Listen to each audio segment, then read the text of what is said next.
Olá, meu irmão e minha irmã, graça e paz, tudo bem? Sejam muito bem-vindos ao Café com Bíblia especial de Páscoa. Hoje é sexta-feira, espero que neste feriado de sexta-feira você e sua família tenham um dia abençoado. Hoje é aí o primeiro grande dia desta semana intensa do nosso Senhor e Salvador Jesus Cristo, dia este que vai vai findar com a partida, a morte do nosso Salvador. Quero ler um texto que é muito significativo para nós e que traz uma representação também para este dia, que está lá em Mateus 27, de 28 a 30, que diz assim: Despojando-o das vestes, cobriram-no com um manto escarlate. Tecendo uma coroa de espinhos, puseram-lhe na cabeça, e na mão direita um caniço, e ajoelhando-se diante dele, o escarneciam, dizendo: Salve, Rei dos Judeus! E cuspindo nele, tomaram o caniço e davam-lhe com ele na cabeça. Isso aqui, meus irmãos e irmãs, foi só um pouco de toda a humilhação que Jesus passou por nossa causa. Vamos aqui nos lembrar que ontem, na quinta-feira, Jesus, ao sair do Getsêmani, foi preso, passou toda a madrugada no Sinédrio sendo humilhado, cuspiram nele, esbofetearam ele, humilharam ele de todas as formas que nós podemos imaginar, principalmente de forma verbal. E agora, nessa sexta-feira, pela manhã, os sacerdotes, escribas e fariseus levam Jesus à presença de Roma, porque eles não poderiam tirar a vida de Jesus, teriam que levar até a autoridade romana para então tirar a vida do nosso Senhor. Mas ao chegar ao palácio de Pilatos, ele se autodeclara incompetente, envia Cristo para Herodes, mas não sem antes ali interrogar um pouco o nosso Senhor, e o diálogo ele é um diálogo mais da parte de Pilatos do que da parte do próprio Senhor Jesus.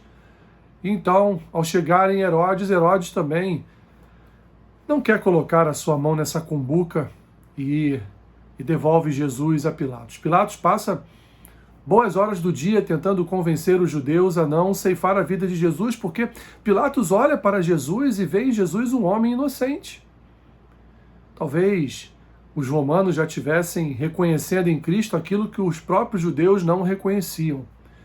Pilatos tenta, até como um advogado mundano, ele tenta ali advogar a causa de Cristo, mas no final de tudo, como era uma tradição naqueles tempos em Jerusalém, o povo poderia escolher libertar uma pessoa. E aí então Pilatos, achando que o povo escolheria libertar Jesus, ele coloca a questão numa espécie de par ou ímpar, ou você escolhe Pilatos, ou você escolhe Jesus, ou você escolhe Barrabás. Então todo o povo já também contaminado com duas situações. A primeira, o povo achava que Jesus seria um grande general que viria libertar o povo do domínio romano. E não foi desta forma que Jesus veio libertar o povo. Jesus veio libertar o povo dos seus pecados, como Mateus vai nos revelar ainda no início do seu evangelho. Em segundo lugar, o povo já chateado com isso, deixa-se influenciar por tudo aquilo que os escribas, os sacerdotes, os fariseus, os saduceus estavam falando ali no meio da multidão a respeito de heresias, a respeito de doutrinas de demônios por parte do nosso Senhor. O povo então contaminado escolhe libertar Barrabás. Preso então ainda ali no palácio de Pilatos, Jesus continua passando por toda espécie de humilhação, e é justamente nesse texto que nós fizemos aqui a leitura, Mateus 27, que aqueles homens então preparam uma coroa de espinhos, coloca sobre a cabeça do Senhor, coloca sobre ele também um manto, como se fosse um rei, e ali zombam desta realeza dele, sem saber aqueles homens que de fato o que eles estavam fazendo era coroando um rei mesmo, porque Jesus é o nosso Rei. Assim, então, no entardecer, ele é conduzido até um monte chamado Monte da Caveira, porque o Calvário era um monte ali próximo, nos arredores ali da cidade, fora da cidade de Jerusalém, mas aos arredores de Jerusalém, e o seu formato era o formato mesmo de uma caveira. Ali ele é despido, pregado no madeiro.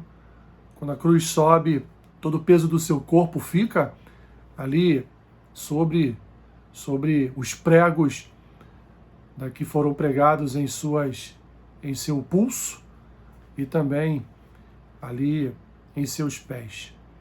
Jesus então passa, certamente, meus irmãos, pela maior agonia que um homem poderia passar, que é aquele momento em que a maldição da cruz vem sobre a vida dos homens que eram mortos através da cruz. Uma agonia de 6 horas, e nessas 6 horas, então, Jesus ele profere algumas palavras e, logo após a sua morte, nós vamos ver toda a natureza se entristecendo, e essa tristeza é reverberada através de terremotos, através de um entardecer completamente em trevas, sepulturas abertas, pessoas viram ali grandes personagens das Escrituras, principalmente do Antigo Testamento, andando pelas ruas de Jerusalém, como os textos nos revelam, e chegou ao ponto de um soldado romano, ali vendo tudo isso acontecer à sua volta, declarar que é bem possível que de fato ele fosse mesmo o Filho de Deus.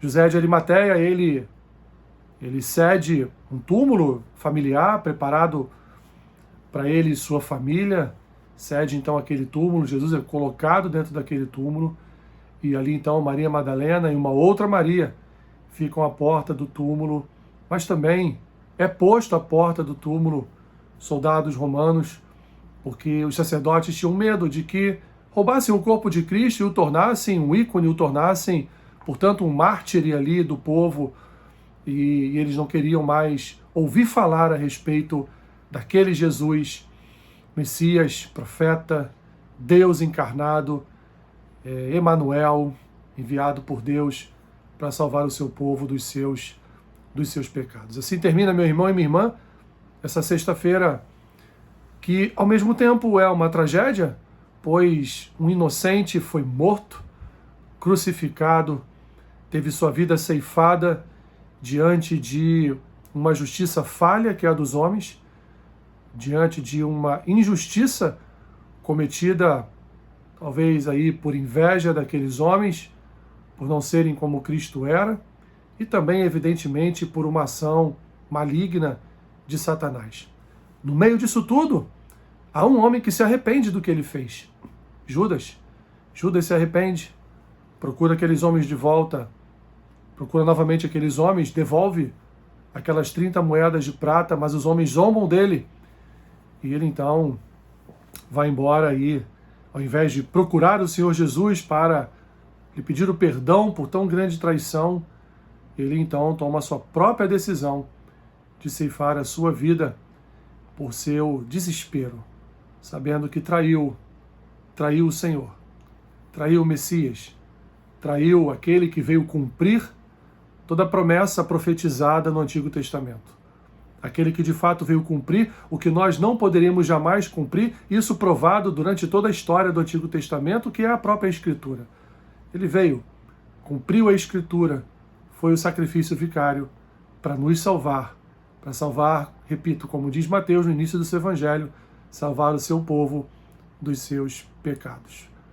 Morreu o nosso Salvador, mas, meu irmão e minha irmã, a história, ela não termina aí. Ela continua. Que Deus te abençoe, rica e abundantemente.